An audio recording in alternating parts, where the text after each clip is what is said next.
Hi everybody, and welcome to this Object of the Month talk from the Atkinson in Southport, where we're going to explore Victorian receptions of two of classical mythology's most notorious femme fatales. The way today's going to work is I'm going to introduce today's speaker, and if you have questions for Melissa after her paper, please feel free to add those in the chat where we can put those questions to her.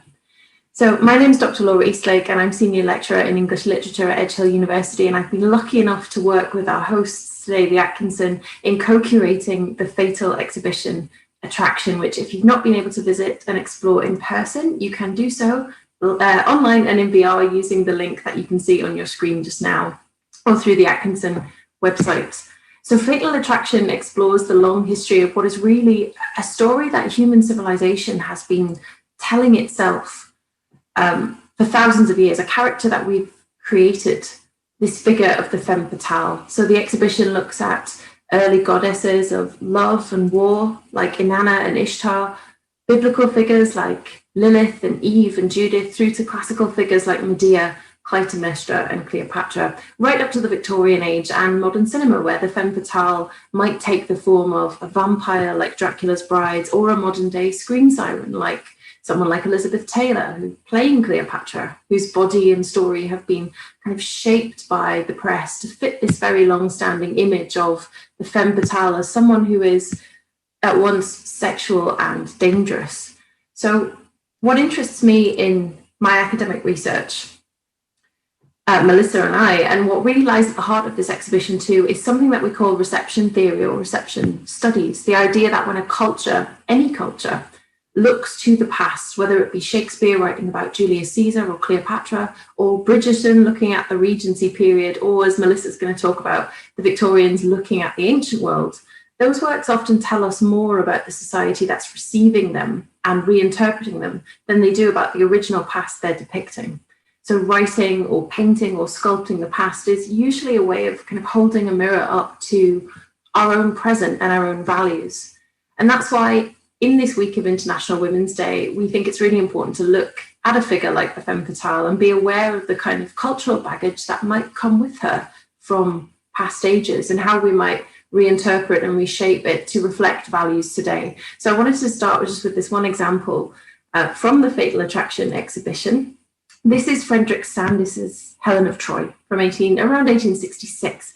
Now I found this painting fascinating. Helen of Troy from the Greek poet Homer, famously the most beautiful woman in the world, according to Homer. Here, by Frederick Sandys, she is really interestingly made into a kind of petulant child. It's a rather unsympathetic painting when you look at it. And one thing that is particularly interesting is then to compare it to Sandys's original sketch, sort of early vision for this painting, where Helen is shown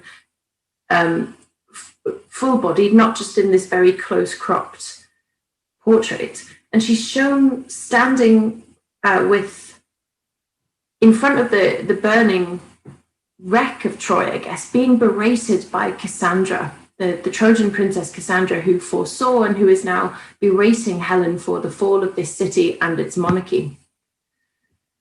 So if we think about Helen's femme fatale narrative, the story that has come down to us of Helen, of a princess from a faraway land who captures the heart of a prince who is reviled by his people, a story of national and cultural conflict between Greeks and Trojans and their royal houses.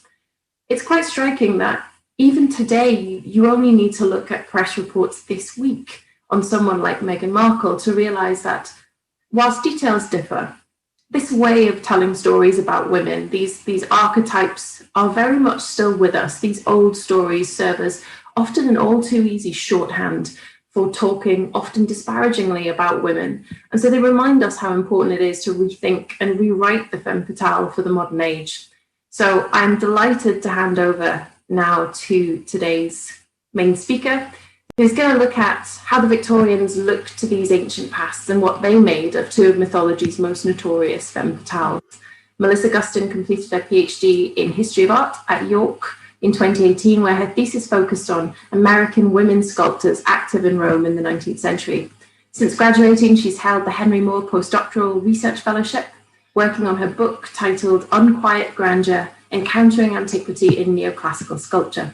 She's currently a visiting tutor at the University of York, where she's published on classical receptions, women sculptors, queer theory, archaeology and literature, mermaids, fungus, I'm going to ask you about that later, 3D printing and scanning, and popular culture in the UK, Europe, and America. And today she's going to talk to us about Murder Most Foul, Medea, Clytemnestra, and Victorian visions of vengefulness. Any questions for Melissa, feel free to drop them in the chat and we'll ask her them at the end. Thank you to everyone for being here on a Wednesday lunchtime, and thanks to Laura and Joe for inviting me to speak to you today. I'm really grateful for your time and attention, particularly as the Medea portions of this are really a starting point of just accumulating images and ideas for a future book chapter on William Wetmore's story sculpture, which we'll see. And so any questions or thoughts that you might have are most welcome as I shape the direction of that research. Also, content warning, if you haven't guessed from the title and description of today's talk, I will just remind everyone that I'll be talking about and showing some quite violent images, including discussing enslavement, human sacrifice, cannibalism, patricide, filicide, and just regular old murder. So you have been warned. I think we should start by stating the obvious. The Greeks of myth and legend were not nice people. Even the nicest of heroes all rack up these massive body counts, sexual assaults, and generations-long feuds. If your baseline for popular knowledge of your culture and mythology is that Zeus is a creepy rapist who also regularly becomes an animal for sex reasons, that's not a great start. Not one ancient figure in this talk comes out looking particularly well, with the exception of some children who die before they can become problematic. Used jokingly, I am not suggesting that we cancel Medea's children. It is also worth noting that the heroes and heroines, or perhaps more accurately, the protagonists of their respective tales, were not your average Hellenic ancient Greek citizen. These stories were old in the Homeric period, let alone the 5th and 4th centuries, and underwent multiple retellings and revisions in the classical, Hellenistic, and Roman periods, as well as in the post-classical ages. That's the reception theory Laura was talking about. Although over centuries and millennia, various interpretations of these stories reapportion blame and sympathy in various ways, there's really no way to sugarcoat this. Medea, Jason, Clytemnestra, Agamemnon, Aegisthus, no one is a good person. In the 19th century, there were a plethora of these new interpretations, staging, and depictions in 2 and 3 dimensions, responding to contemporary cultural shifts and to developments in archaeology, which is what I'll be talking about today. A particular fascination thereof was the murderous woman, a fascination which still holds sway in both documentary and fictional forms. If you, like me, have spent far too much time browsing various streaming platforms during the lockdowns, you'll certainly have seen titles like Killer Women with Piers Morgan, Dark Angel about Mary Ann Cotton, Britain's so-called first female serial killer, Deadly Women, numerous episodes of Interview with a Killer, and the Lizzie Borden Chronicles or film Lizzie, just to name a few off the top of my head, or that were based on or inspired by real murderesses. Wholly fictional content like the Alienist Series 2 and the Limehouse Golem add to this cadre of killers. Now, I have yet to sink so deep into pandemic documentary desperation as to watch Piers Morgan's program, but the fictional programs in particular demonstrate how scare quotes historic or imagined past murders can be framed. The Alienist, for example, pokes at fears around child welfare, motherhood, class, and misogynist assumptions around women's capabilities and, scare quotes again, nature, which are still hotly contested. Medea and Clytemnestra offer similar platforms for the expression of these tensions for the period that revisits them. Today, we'll look at the broad strokes of these ancient narratives and works of art and what the Victorians, a bloodthirsty, conflicted, and conflicting, not particularly nice bunch themselves, did with the most famous murderesses in myth. We'll look at Medea first, because in the somewhat soupy chronology of Greek myth, the Argonautica precedes and even impacts the events of the Trojan War. There are 2 main texts from which we know the stories of Medea, the Argonautica of Apollonius of Rhodes and the tragedy Medea by Euripides. Although Euripides' text came first, produced in 431 BC, narratively, the Argonautica takes place first.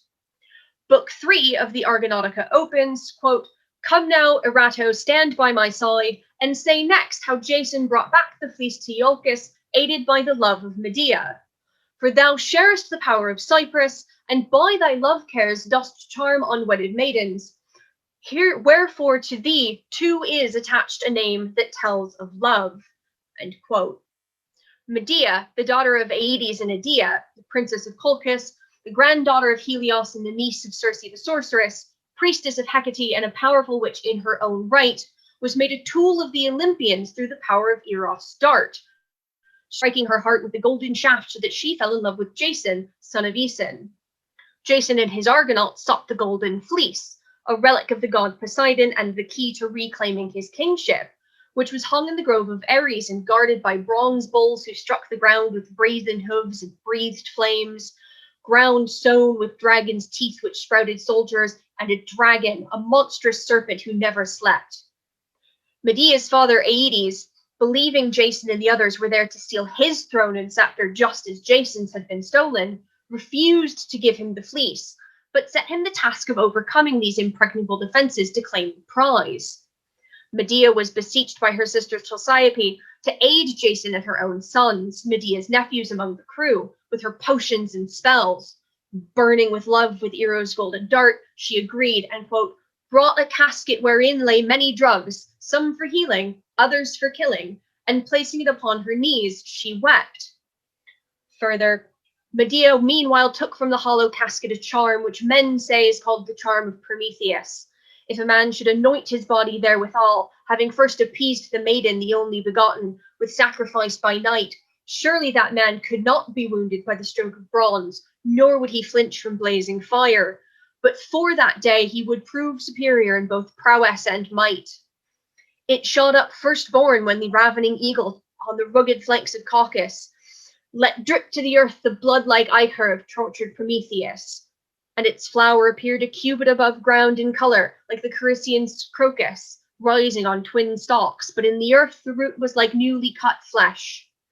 The dark juice of it, like the sap of a mountain oak, she had gathered in a Caspian shell to make the charm withal, when she had first bathed in 7 ever-flowing streams and called 7 times on Brimo, nurse of youth, night-wandering Brimo, of the underworld, queen among the dead, in the gloom of night, clad in dusky garments. Medea prepares her potions and ointments for Jason, and he swears by Hera to love her forever in exchange for her help, for her betrayal of her own father. Thus armed with her witchery, Jason succeeded in yoking the bronze oxen, craftily defeating the dragon soldiers, and sending the fearsome serpent to sleep to claim his golden fleece, which is what you can see on this vase here. Later, fleeing the wrathful Aeetes, Medea conspired to aid Jason in killing her brother, either at the foot of a temple or on board their ship, the more famous version, whereby she flung the dismembered parts of her younger brother into the sea to delay her father's men. Arriving in Jason's land of Iolcus, Peleus, the false king, his uncle, refused to honor his word to the son of Aeson to give up the throne. With her cunning, Medea contrived to rejuvenate the aged father of Jason, and the daughters of Peleus begged her to do the same of their father. Medea told them the method. To restore Peleus to youth, they must kill him, dismember him, and place his limbs in a boiling cauldron, and this would cause the magic to be done. She demonstrated by causing a young ram to jump out of the cauldron where she had previously placed the parts of an old one. Convinced, the Pleiades rushed off and slew their father as directed. But without Medea's herbs and magic, Peleus remained dead. But this did not yield Jason's throne. Enraged, Peleus' son drove them from Iolcus once more to settle in Corinth, where Medea bore Jason's children. This is where Euripides picks up. Years later, Jason decided to marry the princess of Corinth, sometimes called Glauce, sometimes Creusa, and set Medea aside, while Creon, Creus's father, exiled her from the kingdom. Medea's response was disproportionate. This sarcophagus is in the Altes Museum in Berlin and is very inventively called the Medea sarcophagus. First, and you can see in the far left circle there, she poisoned a golden robe and got her children to deliver it to their new stepmother, who, being a proper Greek princess and not a strong-willed barbarian sorceress like Medea, immediately put it on.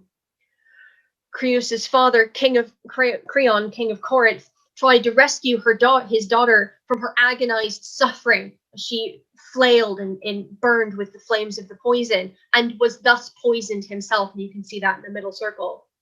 Thus Medea was avenged on both her rival and the man who would throw her from her home. The greater target, however, was Jason himself, and his punishment would be slower: the murder of their children. This seems to have been Euripides' invention, and takes place in the play off stage.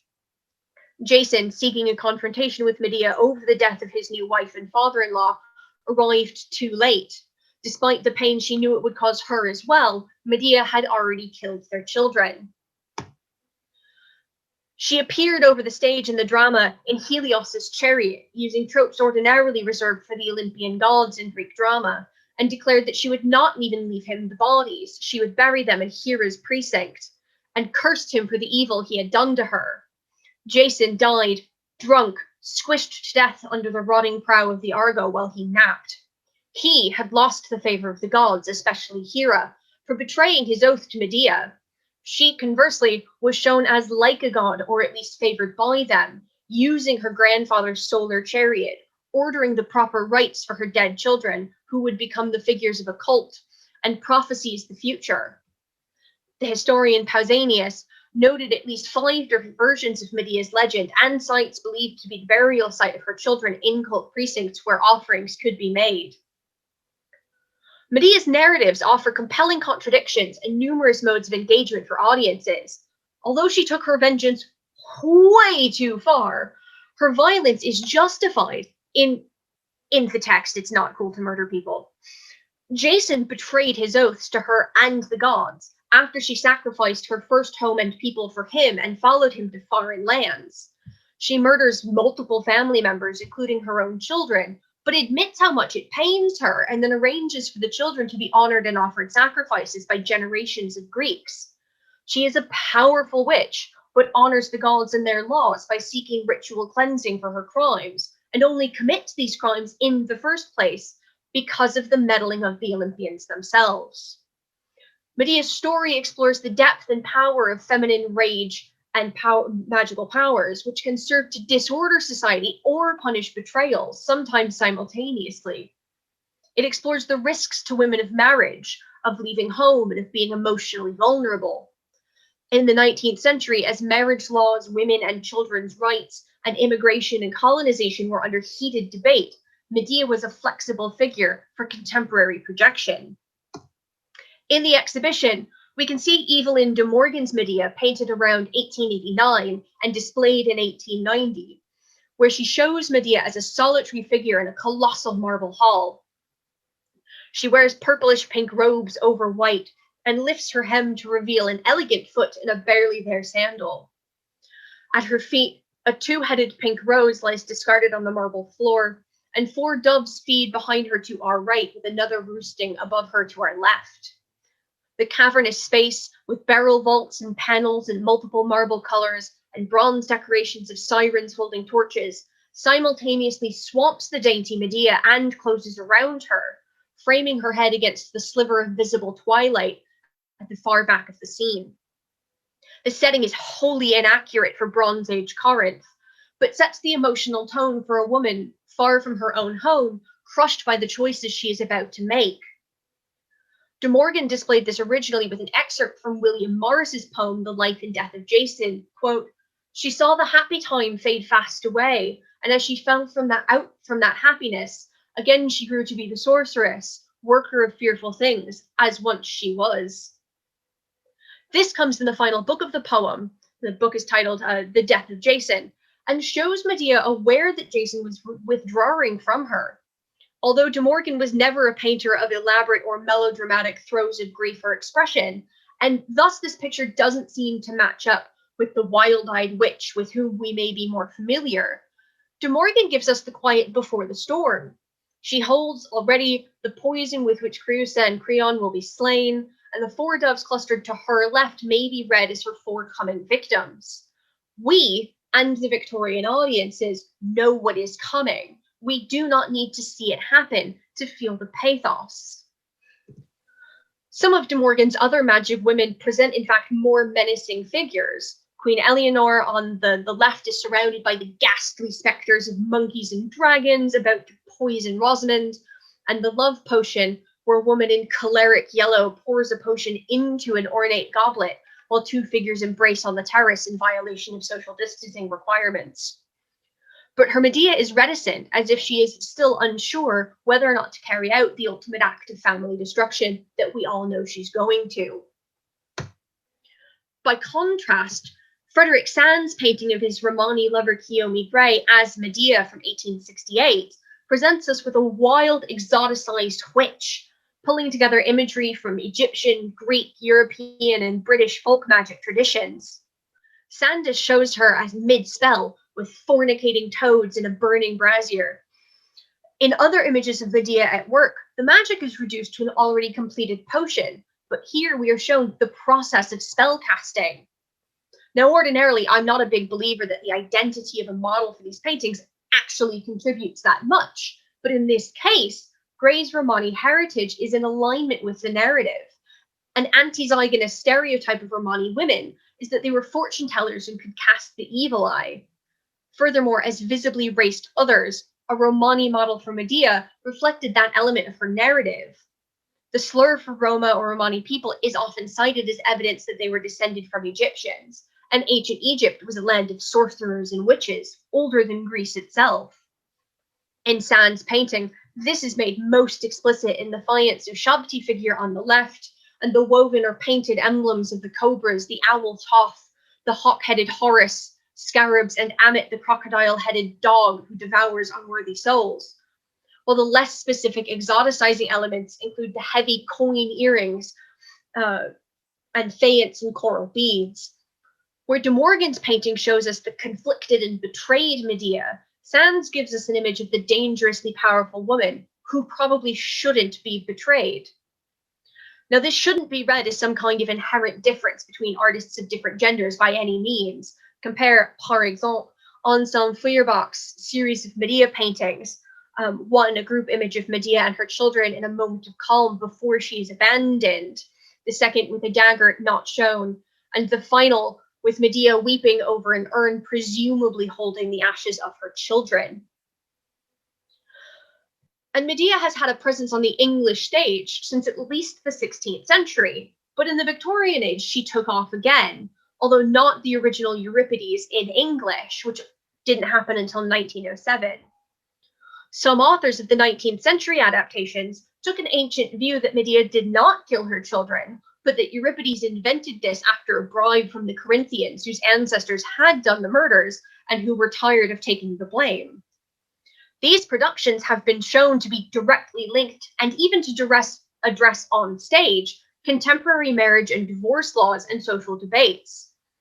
Of these adaptations, however, I'm most interested in the 1856 French-Italian production starring Adelaide Ristori, which was one of Anselm Feuerbach's inspirations for the cycle just shown. As one reviewer noted, the playwright Legouve, quote, had eschewed the grandeur of the Euripidean heroine and had contented himself with the domestic interest of her misfortunes. The deserted wife, the distressed mother alone remained, end quote. Ristori's performance as Medea was overshadowed in some respects by the burlesque staging starring Frederick Robson, who you can see on the right in the colored slide, which had amongst its audiences Charles Dickens and even Ristori herself, despite being the target of the burlesque.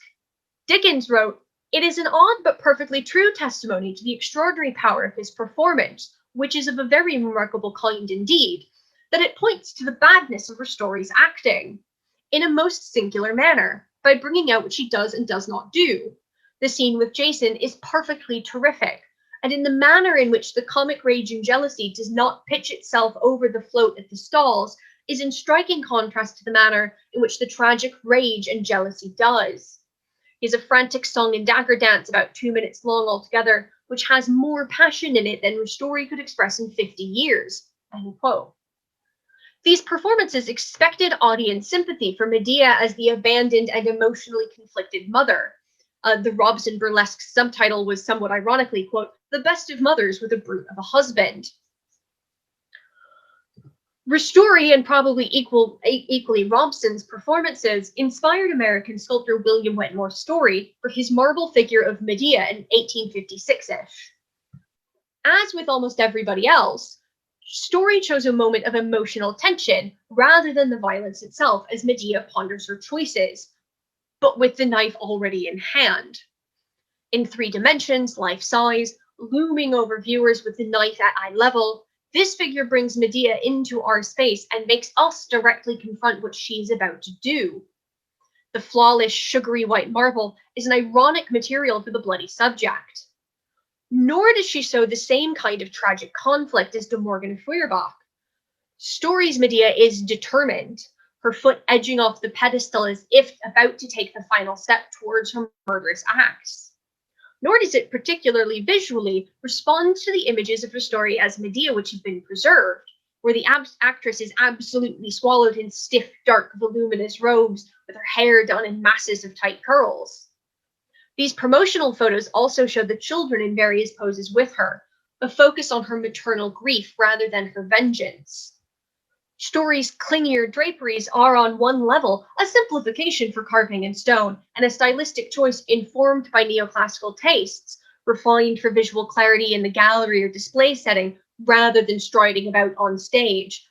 And they allow for a greater emphasis on surface treatment and lighting conditions to create visual effects in the absence of color of movement. In combination with her pose, however, they also suggest a somewhat ironic kind of connection to a category of ancient sculpture with which Story and the Italian cosmopolitan Anglo-American audiences for his work would have been familiar, of respectable Greek and Roman women. These are sculptures of demurely bundled up and respectable and rich women, some life-size, some smaller, often in a pose known as pudicitia, meaning modesty. These were often funerary sculptures, sometimes showing women as the goddess personification Pudicitia, or simply displaying their correct moral behavior. A famous trio of these, one of which you can see on the far left, were known as the Herculaneum women. You might have picked up on the fact that they were then found in Herculaneum, quite sensibly given their name, as some of the earliest finds on site in 1711, which are now in Dresden. Other important examples are held in the major European collection, while lesser examples are in private collection in country houses in Britain. These images display the virtue of modesty, sexual continence, dignity, and propriety. Portrait versions of individual women, including empresses, associated the depicted person with the attributes of the goddess. William Wetmore Story, with a classical education and a career spent in Rome, would certainly have been aware of these images and the irony of giving his Medea the pose of one of these respectable matrons. Medea was a respectable matron, at least for a while, until Jason's action forced her hand. And this sculpture depicts the moments before that fateful transition. These slides also provide a model for the porcelain Clytemnestra in the Fatal Attractions exhibition. John Bevington's polychrome glazed ceramic figurine presents a tabletop saccharine version of the rest part garden sculpture called Clytemnestra, second from the left there, believed to have been produced in the early to mid 19th century. Now, Clytemnestra is the less famous half-sister of Helen of Troy, born from one of the eggs laid by their mother of and the Swan fame. Clytemnestra's father was Leda's husband, Tyndareus, king of Sparta, whereas Helen's pater was Zeus. The Mycenaean princes, Agamemnon and Menelaus, were in exile in Sparta after their father, Atreus, murdered the twin sons of his brother Thyestes, then fed them to Thyestes after discovering Thyestes had an affair with Atreus's wife. Thyestes then fathered Aegisthus on his own daughter. In turn, Aegisthus murdered Atreus, restored his father to the throne, and Agamemnon and Menelaus very sensibly buggered off to Sparta to save themselves. Agamemnon and Clytemnestra had 4 children, Orestes, Iphigenia, Electra, and Chrysothemis. When Helen, married to Menelaus, who we heard about earlier, ran off with Paris and kicked off the Trojan War, Agamemnon called together the forces of Greece to get her back. On the way to depart, though, he accidentally killed a deer sacred to the goddess Artemis and earned her enmity. In revenge, She prevented the Greek troops from leaving the shores until the appropriate sacrifices were made, and this sacrifice was the first step to Agamemnon's downfall. A seer among the Greeks declared that the necessary sacrifice was Agamemnon's daughter Iphigenia. Clytemnestra and Iphigenia were summoned from Mycenae under the pretense that Iphigenia was to be married to Achilles. In Aeschylus's version of events, part of the Eurystheus cycle, she wasn't married to Achilles. She was sacrificed on an altar to let the ship sail. By contrast, Euripides' Iphigenia in Aulis has Artemis swapping her out for a deer at the last second, which you can see on the vase on the right. And the gods swooped Iphigenia to safety in Taurus, where she was eventually reunited with Orestes as a priestess of Artemis herself. But most of the time, she is ritually murdered by her father for the sake of her uncle's honor. This did not endear Agamemnon to Clytemnestra, and in his 10-year absence from Mycenae, she took up with his incest baby cousin Aegisthus and plotted his demise. Upon Agamemnon's return from sacking and burning the city of Troy with his enslaved trophy princess Cassandra, Clytemnestra and Aegisthus enacted their various revenges. Now, as per usual, it depends on which version you're reading. In the Odyssey, Aegisthus killed Agamemnon in a feasting hall during a celebration thrown in his honor as a trap, while Clytemnestra murders Cassandra. More often in the tragic plays, however, Clytemnestra entrapped him in a bath with a net or a sheet and murdered him, often with a double-headed axe, although sometimes with a knife. You can see the entrapment in the net on the left, and her axe as she kills Cassandra on the right. Cassandra usually also is killed, although with a less death of Marati vibe. Aegisthus was avenging his father's dethroning at the hands of Atreus and taking over Mycenae with Clytemnestra at his side, really dug the knife in along with the actual knife. Of course, the cycle of murdering wasn't over yet. Orestes, only a baby when Iphigenia was sacrificed, was compelled by honor and the orders of Apollo to then kill his mother and her lover for their crimes against his father.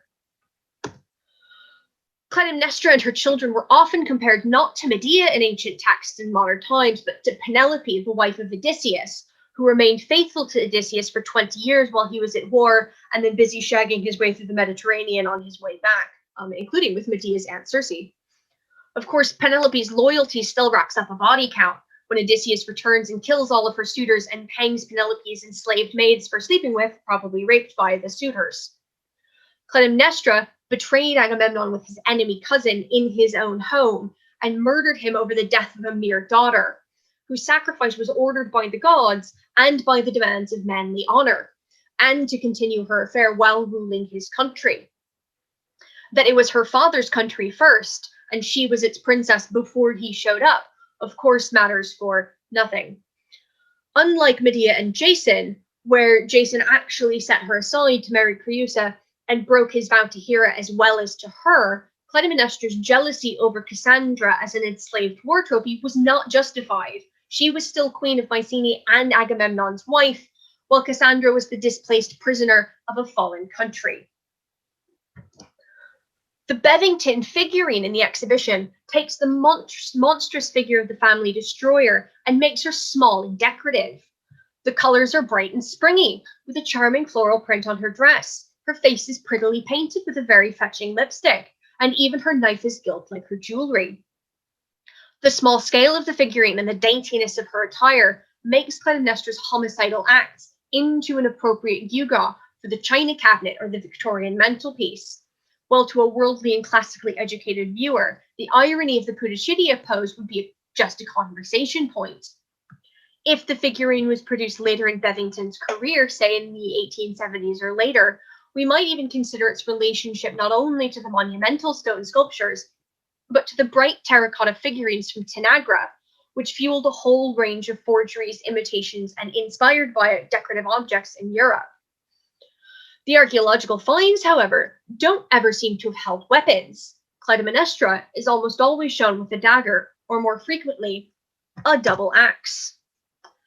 We see the double axe called a labrys on some of the ancient vases showing Clytemnestra. Indeed, it's one of the ways we can identify her in ancient paintings. Aside from the fact that massive double axes are just really cool, one of the mythological bases for this was the tradition that Clytemnestra had been married before Agamemnon to the king of Lydia, whose family held the labrys of Hippolyta, queen of the Amazons, as part of their ritual regalia. The double axe associates Clytemnestra with both the Amazons and the Lydians, both Greek adjacent, but not Hellenic or Doric Greek cultures, and therefore somehow, scare quotes, foreign outsiders like Medea.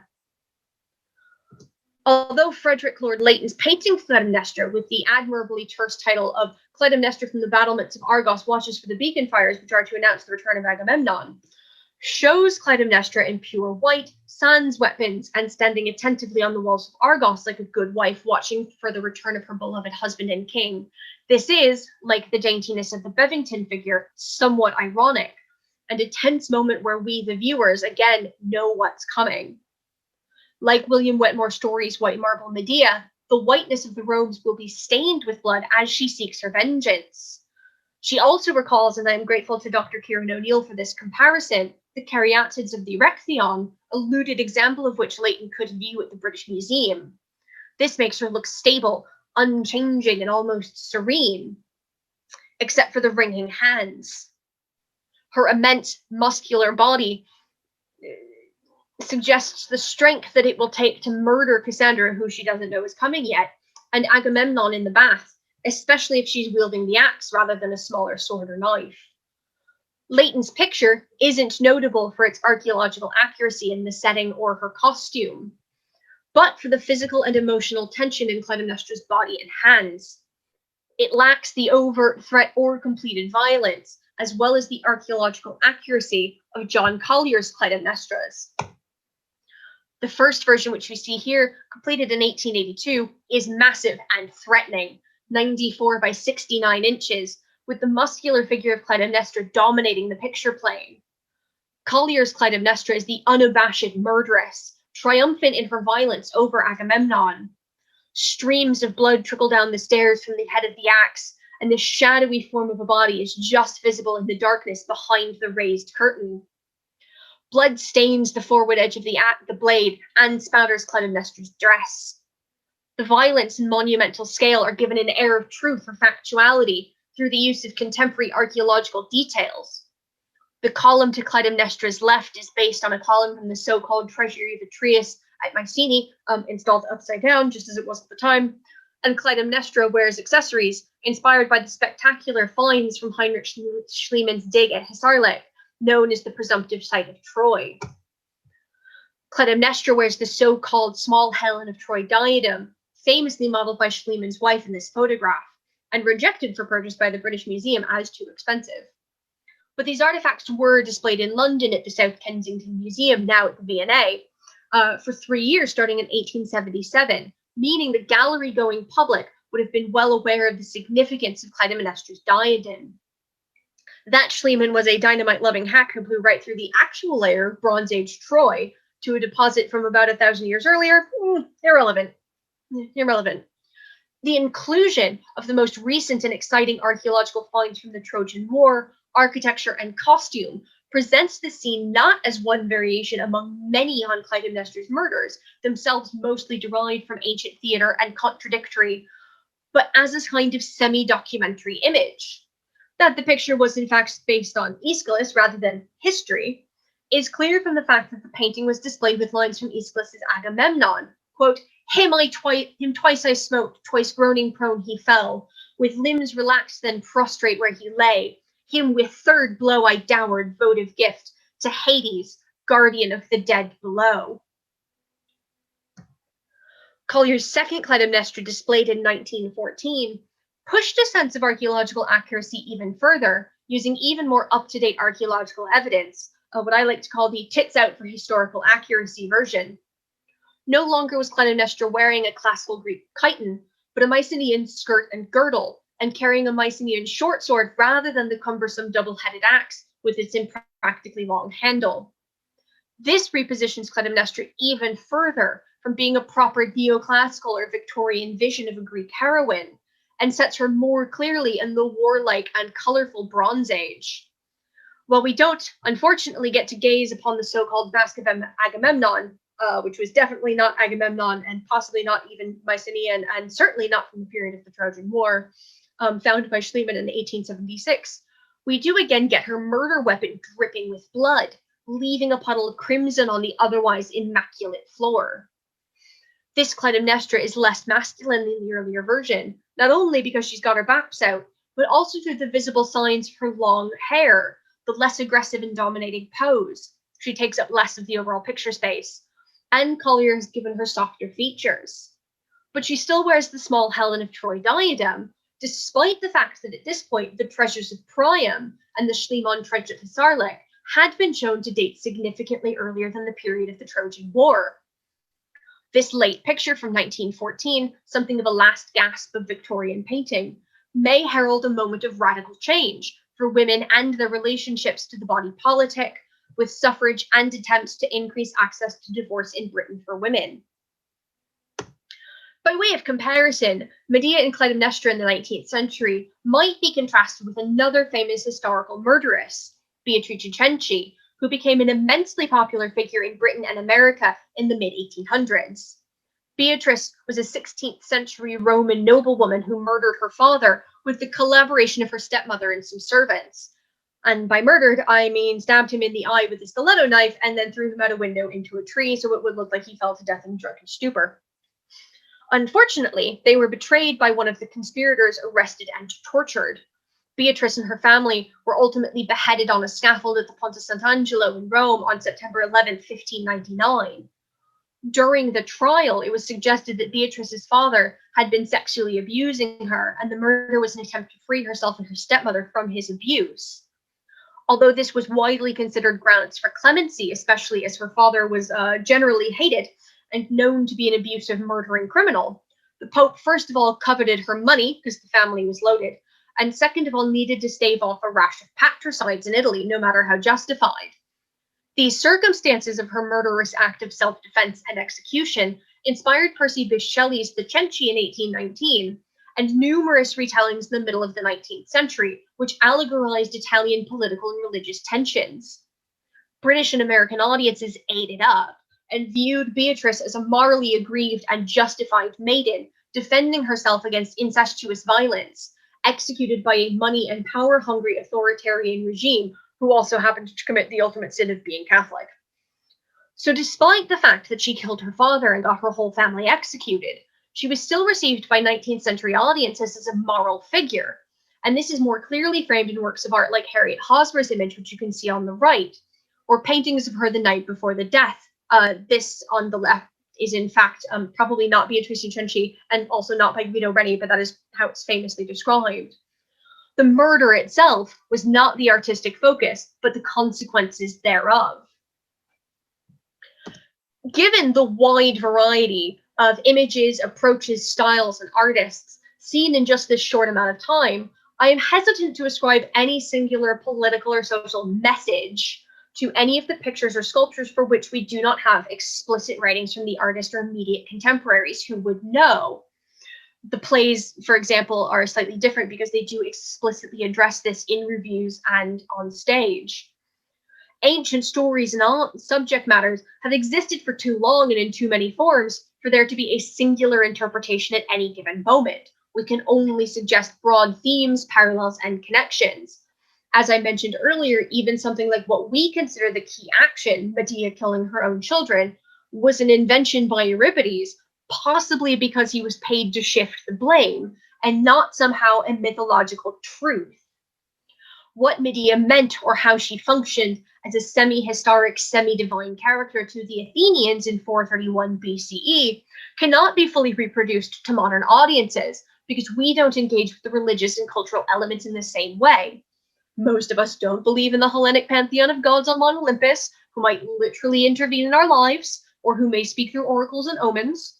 We cannot unpick our own understanding of gender politics and preconceptions around the narratives.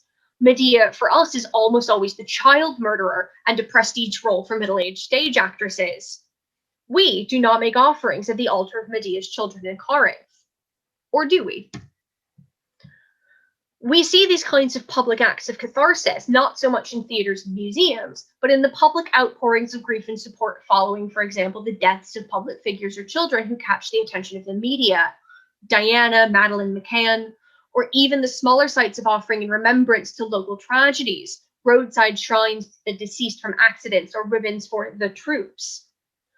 Formal Athenian theater, the tragedies produced as part of religious festivals and competitions like Medea or the Oresteia, were ostensibly moments of public catharsis like these memorials. We no longer stage civic productions of Greek tragedy on the same scale, but the plays and the myths have survived and changed form, just as our acts of shared mourning have changed form and meaning.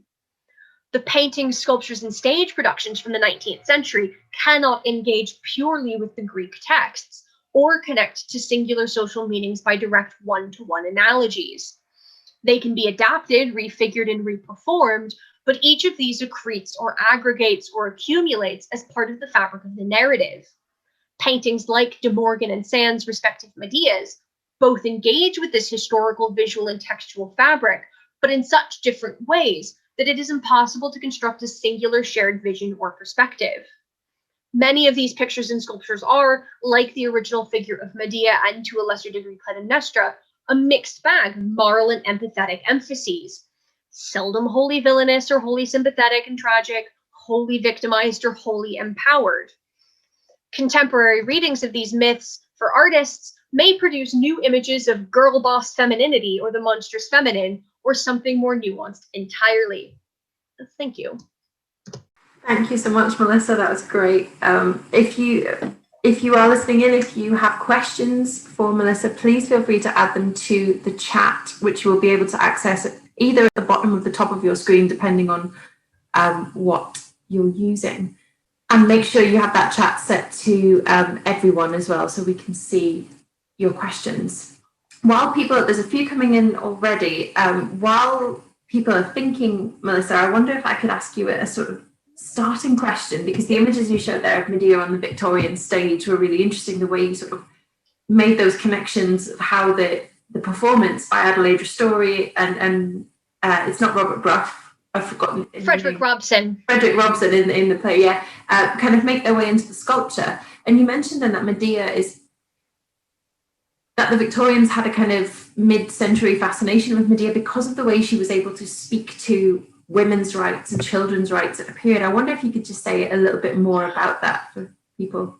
Yeah, so there were, in the 19th century, there were a couple of moves to increase access to divorce for women.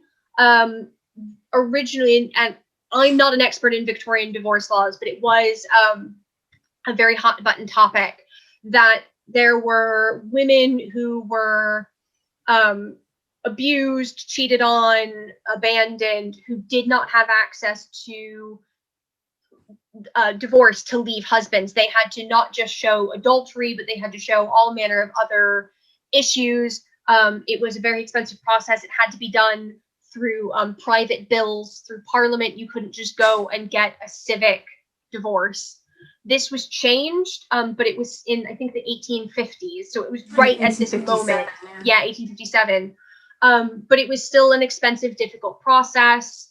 It wasn't until the 1930s, so many, many years later, that really divorce became accessible to the majority of women, and even then it was still difficult.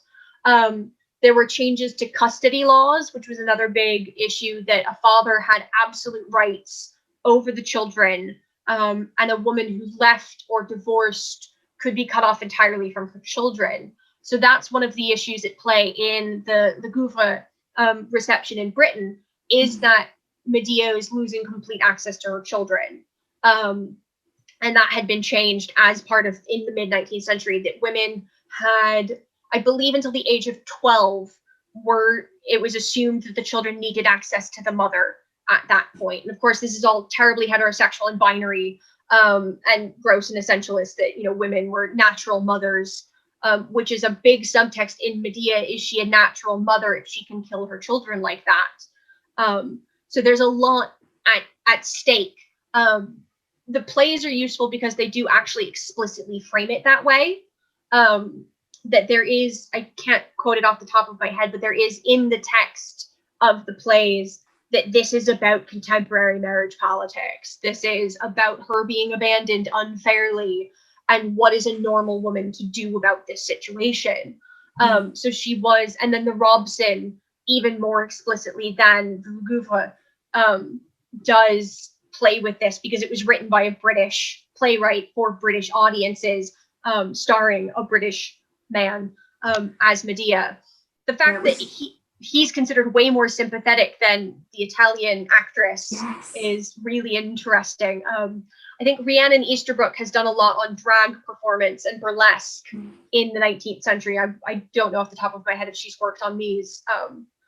But all of the reviews basically say he's way better than she is. He does get really good reviews, doesn't he? And he gets reviewed for the kind of compassion of his performance. I should say, if anyone's interested in reading some of these original Victorian burlesque plays about Medea, because there's more than one. I think there's a period in 1856 where you can see Medea on stage in London in 4 separate productions, including the ones that Melissa's talking about. There is a fantastic free resource called the Victorian Plays Project, and it is lots and lots of digitized popular comedy burlesque Victorian plays. So if you go and search for Medea in there, you'll find them. Emma Merkling has a question in the chat saying, thank you as always, Melissa, for such a really fascinating talk. I'm curious about the rich iconography of the Sandist Medea, especially the objects with occult or magical resonances. Could you talk about these a little more and the work they're doing in this painting? Scroll all the way back because this is so this I love this painting, and I'm really sad that I haven't had a chance to actually see it in person.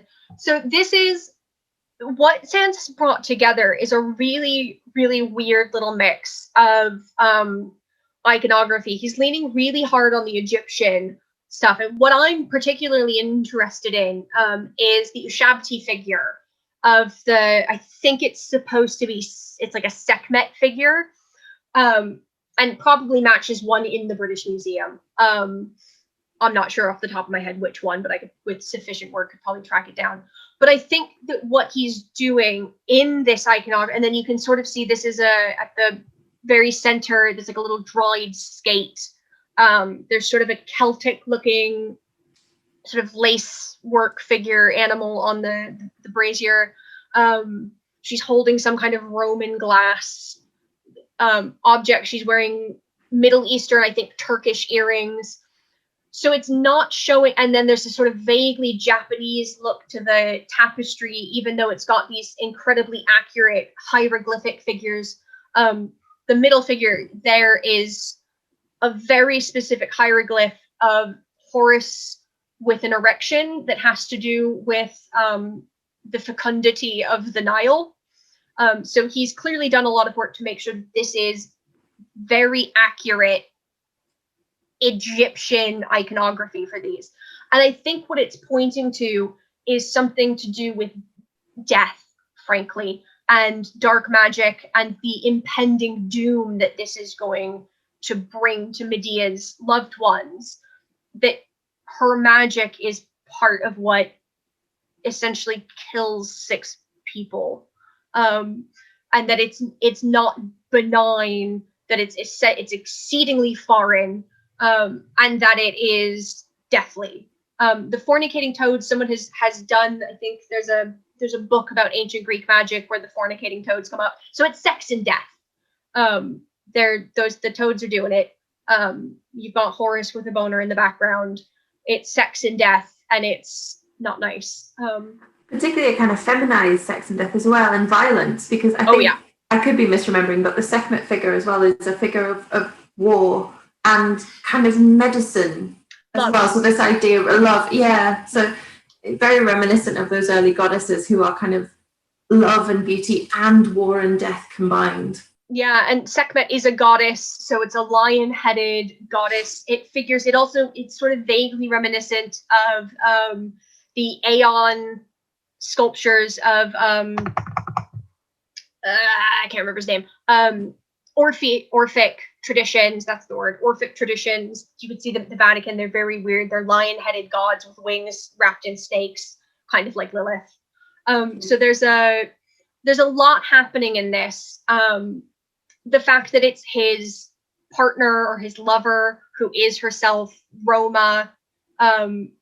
I think this picture is very complicated, and there's a lot going on with how he's playing with her race, in a way that goes beyond just this is a woman who fits sort of visually the part. Great, thank you. Joe has asked in the questions, fascinating how the two sisters, Helen and Clytemnestra, are remembered differently. In the Iliad, Helen is definitely portrayed as having witch-like qualities, but today she's seen as the paradigm of beauty. Why do you think history's treated her much better than the other ladies mentioned? I think because she doesn't actually kill anybody herself. She's the cause of it, but it's a very passive cause. You know, the debate is, oh, did Helen run away or was she kidnapped? She is, at first, it's difficult to tell if she is also in love with Paris. She's given to him as a gift by Aphrodite because they're both hot, and he says that Aphrodite is the hottest of the goddess. She does pick up magic and spells in Egypt on the way home again, so it sort of comes back to Egypt as this other foreign land. She is supposedly blonde, which is, I think, a big part of it. She is pretty. She's Greek, wholly Greek, in a way that Medea certainly isn't. On some of the vault, I think if I scroll forward, it's hard to squeeze everything in. Where's the one I want where she's on the chariot? There we go. Some of the Greek vase iconography, these sleeves that she's wearing, the hat that she's wearing over here, and the armor are classic indications that she is foreign. It has to do with the kinds of clothing Persians in particular wear. So it's an indication that she is not a proper Greek woman, whereas Helen is Greek through and through. She's the princess of Sparta. She marries Agamemnon. So there's definitely historically a racial component as well. But also Helen doesn't pick up a knife and kill anybody. And I think that's a big part of it. I think once you stab somebody, especially children, you're going to get treated a little bit more harshly. Okay. We've got some quick fire questions now as we head into the last minute or two of the talk. A follow-up question from Emma Merkling says, what's going on with the role of the occult in these works in general? Do you know if they were in any way associated by viewers or the artists themselves with the rise in Victorian occult practices? Or were these historical occult figures like Medea safely relegated to the past and unrelated to contemporary occult? That is a good question, and I think, Emma, you will probably know better than I, especially about Medea, or about the De Morgan, because De Morgan was, of course, very into spiritualism, which has its overlap. The literature that I know of off the top of my head about English occult practices and interest, the big publication comes after these, by Oscar Wilde's mother, of all people. So she writes a really popular book about British folk magic. I would think that there's probably an overlap. That would be, if I could get access to the artist's letters or writings, would be illuminating. But I wouldn't want to guess whether or not specific artists were involved. I think they all did their research. This is my constant sort of, I think the artists knew what they were doing. Whether or not they were personally casting spells or summoning sort of the powers of Hecate by dark of night by bathing in 7 ever-flowing streams. I wouldn't want to hazard that particular guess off the top of my head. Incidentally, if anyone wants another talk to go to this evening, there is a talk happening from Edgehill 19 by Dr. Eleanor Dobson, who is in fact an expert on ancient Egyptian magic and Victorian magic, and her talk tonight is on the relationship between the two. I've put the link in the chat if you want to watch. It's technically sold out, but if you put yourself on the waiting list, we expect you to be able to get in. And even if you can't, it will be uploaded to the website later on if you're interested in a full discussion of Egypt and magic. Leo, Joe, I'm going to let you tell me how we're doing for time and whether we have time for any more questions.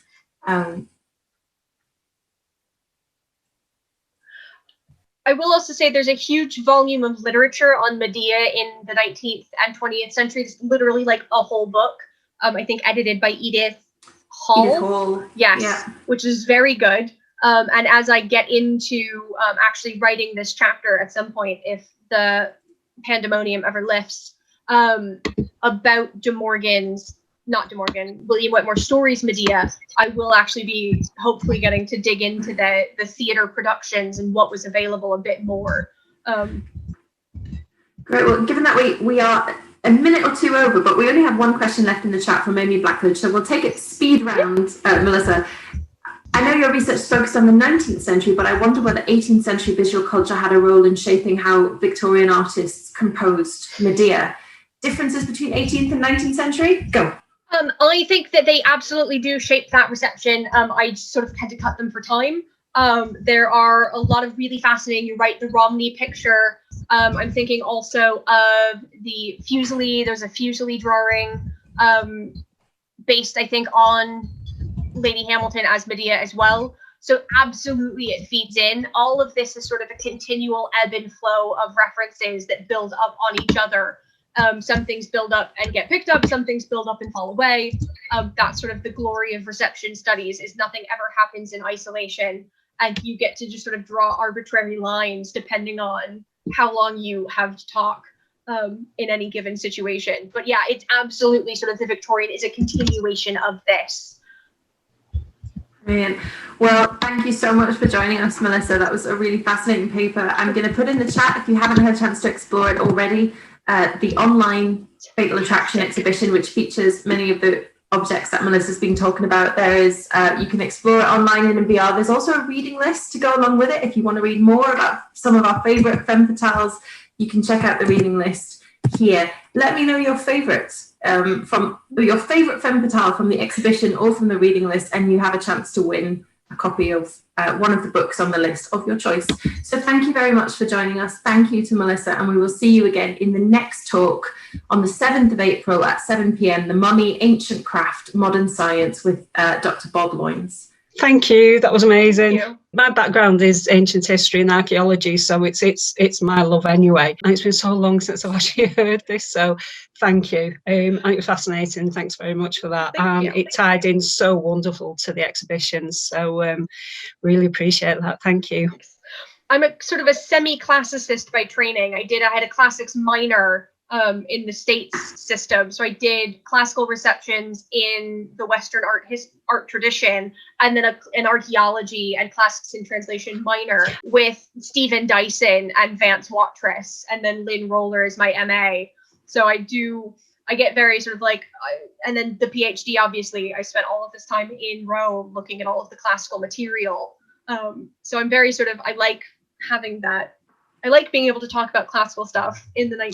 And I think it's wonderful as well, like, does that sort of link between interpreting imagery in the paintings, and the image I've got on the screen at the moment is the Greek vases. So it's all that thing about, if you was an ancient Greek, you instantly look at that and know exactly what all that, the little things in the pictures were telling you, which we're kind of hoping today that people still do in paintings. But it's definitely a lost art, isn't it? It's, unless somebody points out to you what that means, it doesn't mean anything. It's just a little something in a picture, isn't it? Yeah, I've had to deal with that in a few places where it's somebody who doesn't have a classics background, doesn't understand necessarily why these things matter, and sort of which, what the iconography is, or how the Greek vases work. I should have labeled it. The one with her, with the Pleiades and the vat with the ram are all at the British Museum, and were all in the collection by 1863. One of them is 1837, one's 1843. So this is stuff that was available, and so was clearly available to the gallery going public. So people knew this stuff off the top of their heads, which I think people forget, that we just aren't embedded in classical learning the same way.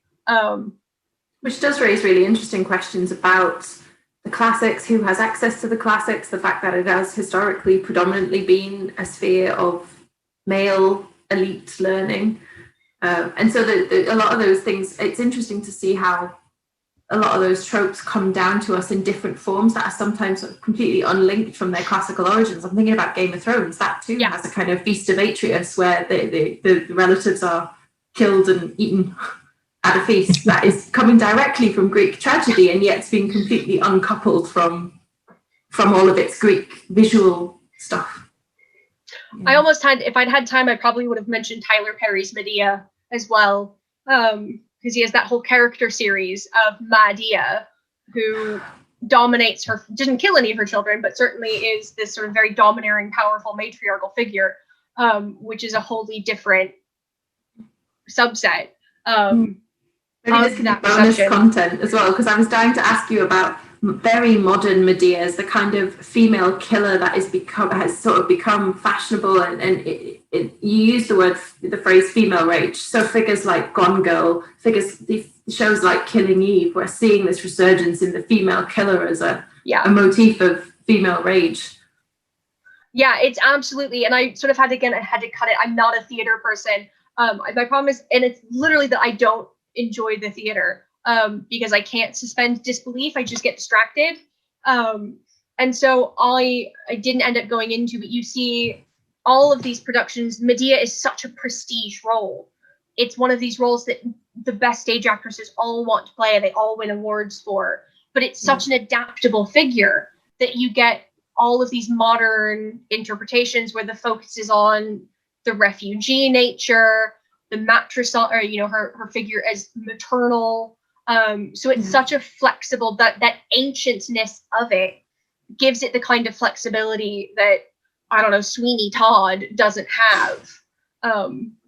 I think one of those Victorian burlesques is set in a circus. One of the burlesques by Mark Lemon that's on that Victorian Plays project. I wrote about it in my MA. And she's a kind of fortune teller at a circus, and Jason is an acrobat, and so it's there for spectacle, but it is doing, I think, very racially incisive things with that circus setting as well. Yeah, I felt really bad. I peer reviewed an article about the Medea, about the Sands, the De Morgan Medea once, and it was wholly sidestepped in a way that it doesn't work to sort of go, to be obsessed with the models in like a Rossetti painting and then to not acknowledge how racially marked that Sands painting is. And I felt kind of bad, but it was also sort of like, this is not, it's 2021. Like we can't say the G word anymore. We just gotta deal with it. But yeah, it's such a flexible figure. It's interesting, Clytemnestra hasn't come in for the same kind of, like you'd think she would, given Agamemnon kills her daughter and tricks her into collaborating, that this would be a really ripe figure for this, but doesn't seem to have been picked up in the same way. Thanks again, Melissa. Thank you. Really, really enjoyed that. Thank you. Bye-bye.